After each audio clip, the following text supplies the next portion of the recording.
أعوذ بالله من الشيطان الرجيم بسم الله الرحمن الرحيم ربي زدني علما قال الله تعالى إن الله ملائكته يصلون على النبي يا أيها الذين آمنوا صلوا عليه وسلموا تسليما নিশ্চয় রব্বুল আলামিনের ফেরেশতা মণ্ডলী হযরত মুহাম্মদ সাল্লাল্লাহু আলাইহি ওয়াসাল্লামের প্রতি দুরূদ শরীফ পাঠ করেন। হে ঈমানদাররা, তোমরা হযরত মুহাম্মদ সাল্লাল্লাহু আলাইহি ওয়াসাল্লামের প্রতি দুরূদ ও সালাম পাঠ করো।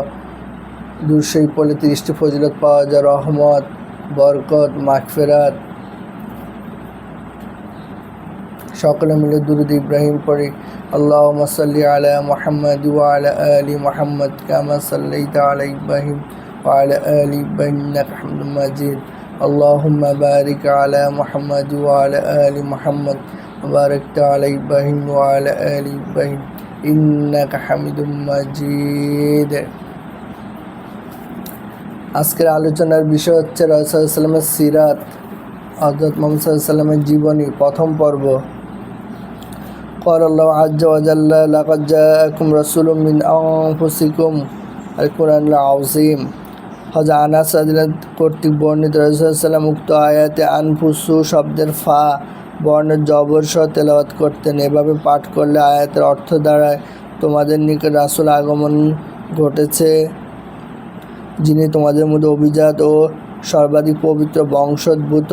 এই আয়াতখানা তেলাওয়াত শেষে তিনি ইরশাদ করেন, আমি বংশগত দিক থেকে তোমাদের মধ্যে ঐশ্বর্যমণ্ডিত শ্রেণীর। হযরত আদম আলাইহিস সালাম থেকে এ পর্যন্ত আমার পিতৃপুরুষগণ কেউ কখনো জিনা করেননি, সবাই বৈবাহিক সম্পর্কে যৌন প্রয়োজন সম্পাদন করেছেন।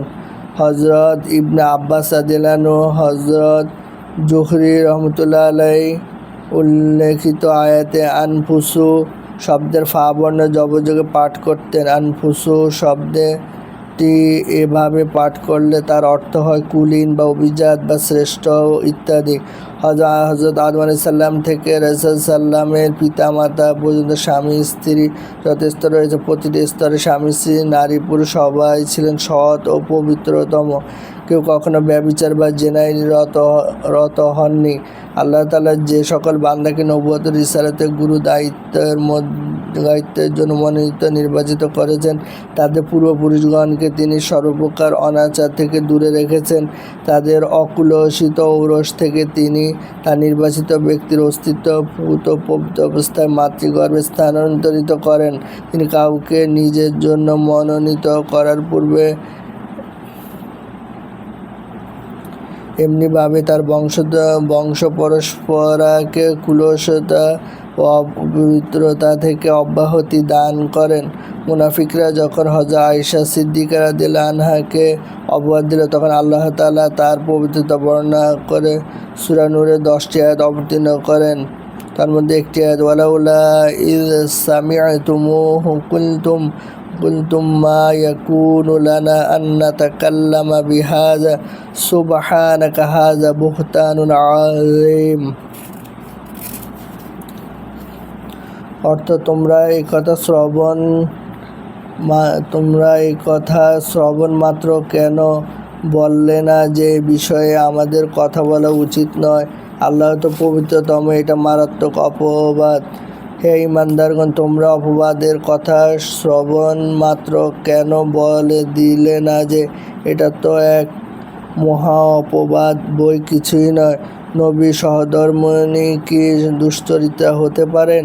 তারা তো সতীসাধ্বী ও পতিব্রতা। হযরত ইবনে মুনজির থেকে হযরত ইবনে আব্বাস রাদিয়াল্লাহু আনহু বর্ণনা করেন, কোনো নবীর পত্নী কখনো ব্যভিচারে লিপ্ত হননি। হযরত ইবনে জুরাইজ বলেন, কোনো নবীর পত্নী কর্তৃক কুকর্ম হওয়া নবুয়তের মর্যাদার পরিপন্থী। ইবনে আসাকির রাদিয়াল্লাহু আনহু আশরাস খোরাসানি থেকে এক গ্রহণযোগ্য বর্ণনা করেন যে রাসূলুল্লাহ সাল্লাল্লাহু আলাইহি ওয়াসাল্লাম ইরশাদ করেন, কোনো নবীর স্ত্রী কখনো ব্যভিচার করেননি। হাফেজ ইবনে কাসির রহমতুল্লাহ আলাইহি এর উক্তি বর্ণনা করে বলেন, কোনো নবী পত্নী কোনো দিন জেনা করেননি। এহেন আরও উক্তি ইকরামা, সাঈদ ইবনে জুবাইর, জাহাক প্রমুখ মনীষী থেকে বর্ণনা হয়েছে। সুতরাং নবী পত্নী যেমন কলঙ্কিতা হওয়া অসম্ভব এবং নবুয়তের মর্যাদার পরিপন্থী, ঠিক তেমনি নবীগণের মাতা পিতা তথা তাদের বংশ পরস্পরা দুশ্চরিত্র হওয়া সম্পূর্ণ অসম্ভব।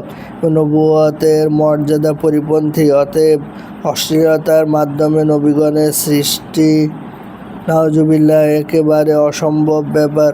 হযরত আদম আলাইহিস সালাম থেকে নিয়ে হযরত মুহাম্মদ সাল্লাল্লাহু আলাইহি সাল্লাম পর্যন্ত যত নবীগণের আগমন হয়েছে তাদের পবিত্র বংশ পরস্পরা সম্পর্কে কোনো সমালোচক টু শব্দ ব্যয় করেনি।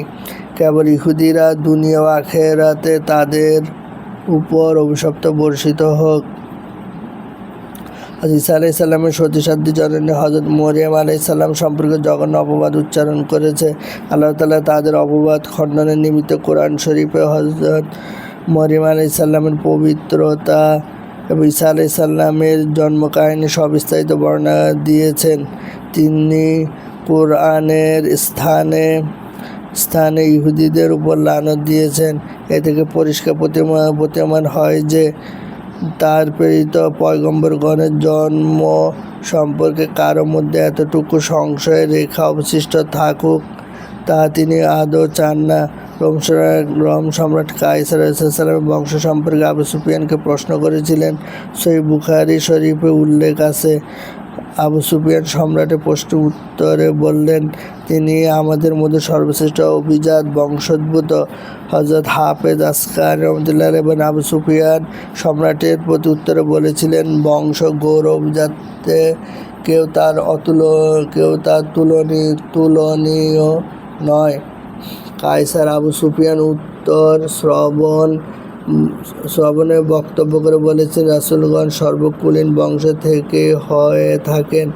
আমাদের প্রিয় নবী আমাদের প্রিয়তম নবীজি হযরত মুস্তাফা সাল্লাল্লাহু আলাইহি সাল্লামের বংশ নিঃসন্দেহে সর্বাধিক শ্রেষ্ঠ, কুলীন ও অভিজাত।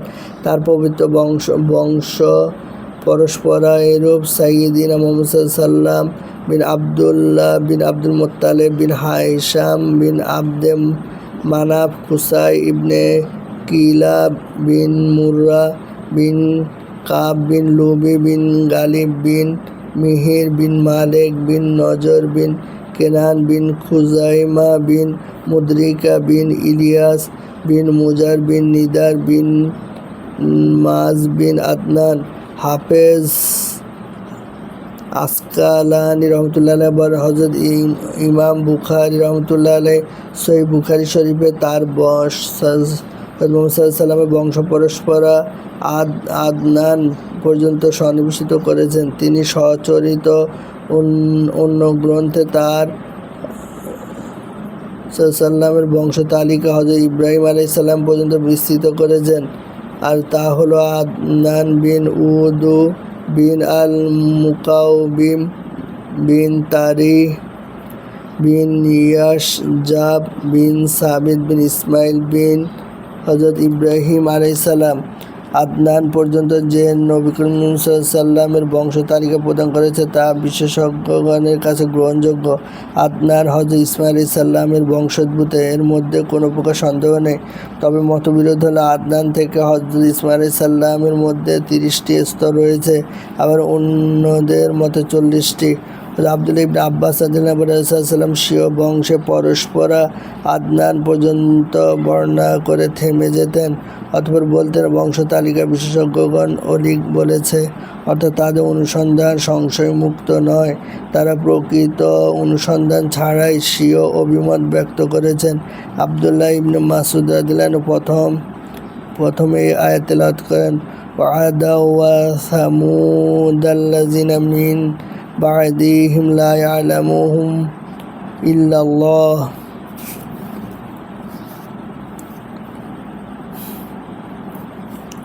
আদ, সামুদ ও তাদের পূর্ববর্তী সম্প্রদায়সমূহ আল্লাহ ব্যতীত অন্য কারো তাদের সম্পর্কে জ্ঞান নেই। অথবা তিনি বলতেন, বংশ তালিকা বিশেষজ্ঞগণ মিথ্যা বলেছে, অর্থাৎ বংশ তালিকা সম্পর্কে তাদের সহিহ জ্ঞান থাকা ভিত্তিহীন।